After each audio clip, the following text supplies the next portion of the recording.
If you or anyone you know struggle with being a victim, this is something you need to hear right now.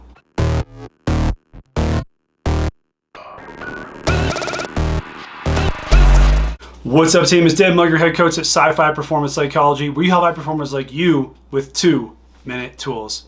Now, I'm going to ruffle a lot of feathers with this one, especially those of you that feel like you're a victim and play the victim. But hear me out before you dislike what I'm saying and criticize everything about it. You can be victimized without being a victim. Let me repeat that again. You can be victimized without being a victim. Now, this came up with one of my elite clients the other day where we were talking about how she was dealing with something regarding a sexual assault. Now, of course, that is one of the most horrific ways to be victimized. But here's the crazy thing.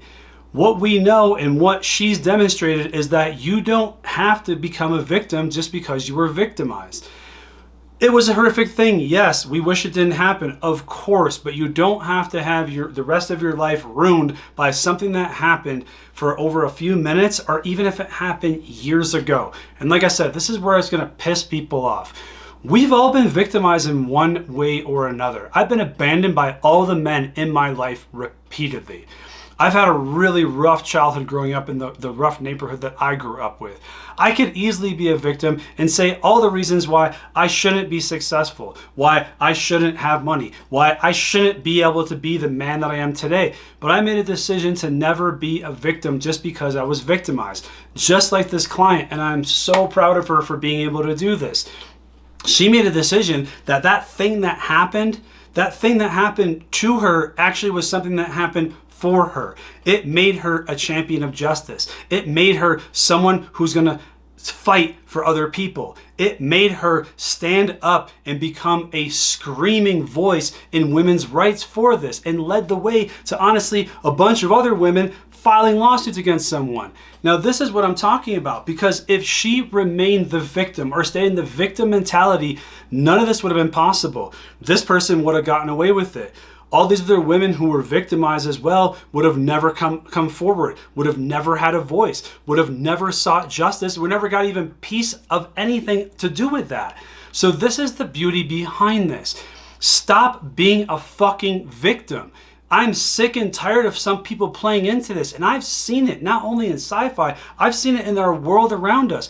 Everyone wants to be a victim because everyone thinks that they deserve all this kind of, please woe is me and help me do this and feel bad for me this way. Guess what? It doesn't work. It keeps you stuck in the place you are. It keeps everyone else feeling sorry for you. It doesn't allow you to go forward, and it sure as hell doesn't allow you to step into your dreams or change the world like my client did. This is why I think it's so incredible how she reframed this, how she took something that happened to her and created it to happen for her, how she went from the victim to the victor. She's out there helping more people. So if this one got you, if this one is ruffling your feathers, if this one is triggering you, good, because it means you're probably being a victim and you don't know how to get out of it. You don't know how to overcome it.